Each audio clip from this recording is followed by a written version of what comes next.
Je me souviens. Je me souviens que mon père nous racontait des histoires de la mythologie grecque. Mes journées étaient peuplées de ces contes, de ces peintures verbales, et parfois au coucher, il peuplait mon imagination en évoquant ces gens qui n'existent que dans les légendes. Il y avait l'histoire d'Achille, plongé dans l'eau par sa mère, comme pour un baptême. Après tout, c'était peut-être pour lui un baptême, une sorte de bouclier vital.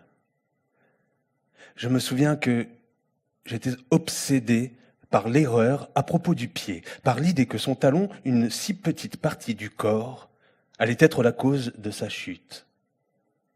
J'aurais voulu le replonger dans l'eau pour le protéger. J'étais encore très jeune quand les animaux sont entrés dans ma vie. Et selon mes souvenirs et les récits de mes parents, ils sont entrés de façon plutôt grandiose. Je portais encore des langes quand mes parents m'ont emmené au cirque pour la première fois.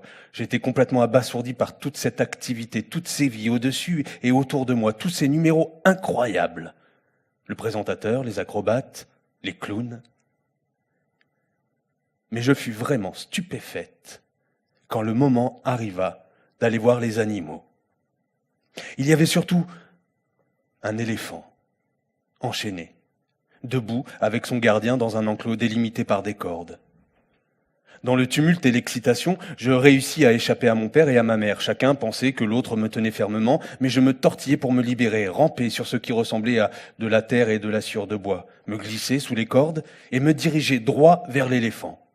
Je n'avais jamais rien vu d'aussi étrange ni d'aussi fascinant.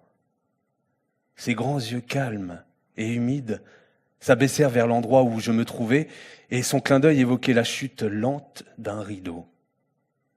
Sa grande trompe commençait à se balancer quand tout à coup, se rendant compte de ce qui se passait, mon père, terrifié, se pencha pour me rattraper par le fond de ma culotte et me ramener vers lui. Le gardien de l'éléphant s'en aperçut et se précipita vers mon père, en lui disant d'une voix angoissée « Vous n'auriez pas dû faire ça. L'animal n'aurait jamais fait de mal à l'enfant, mais vous, il aurait pu vous tuer. » Après ça, mes parents ne m'ont sans doute plus emmené au cirque et moins encore perdu de vue. Mais en ce court instant, je suis entré en contact avec quelque chose de vivant, qui n'était pas humain. Quelque chose qui, à sa manière, paraissait mystérieux et sage. Les animaux devinrent pour moi très importants. Plus tard dans ma vie, je devais me retrouver face à face avec un éléphant. Ça s'est passé à Ceylan, où ma compagnie et moi étions allés voir les danseurs de Candy avec notre guide, l'impresario Donovan André. Nous étions tous très fatigués, à cause de la chaleur, et la compagnie s'ennuyait. Nous sommes arrivés à un théâtre de plein air, un lieu tout imprégné de mystère où se trouvaient de vastes gravures rupestres. Il y avait une rizière, à sec en cette saison, et de l'autre côté, bien caché, un petit temple. Il n'avait plus de toit. Mais on voyait quelques sculptures sur bois très belles et très étranges. En particulier, une femme ressemblant à une sculpture que j'ai chez moi maintenant. Elle a été si longtemps exposée à la pluie qu'elle s'est toute desséchée. On dirait un symbole de l'existence. Les danseurs se promenaient d'un autre côté, j'étais resté seul. Soudain, j'ai entendu des pas. Il ne pouvait pas s'agir de pas humains, et je me suis retourné très doucement, lent, pesant. Un grand éléphant s'approchait. J'étais seul, il était seul. J'étais incapable de bouger. Je n'avais aucun contrôle de la situation. Il s'est approché et m'a regardé de ses yeux lourds et puissants. J'ai levé les yeux vers lui en pensant « Si c'est la fin, c'est la fin. Je ne peux fuir nulle part. » Très lentement, l'éléphant est arrivé près de moi. Il s'est arrêté au-dessus de moi. Il n'avait pas les jambes au-dessus de moi, mais la tête. Cette énorme tête penchée vers moi et ces merveilleux petits yeux qui me regardaient dans les miens. J'ai eu l'impression que nous restions comme ça, les yeux dans les yeux, pendant un morceau d'éternité. Puis il se retournait, il est reparti. Il s'est enfoncé dans la jungle en balançant la queue. Il ne m'avait pas touché. C'était un peu comme si j'avais rencontré une personne, un ami, quelqu'un venu de mon passé. Une expérience très impressionnante et mémorable. La démarche de cet éléphant, son arrière-train, sa fine queue qui se balançait, ses grandes oreilles battantes, c'était une créature d'un autre monde, comme toutes les créatures de notre imaginaire. Les éléphants ont toujours représenté pour moi quelque chose de très spécial et je me sens lié à eux.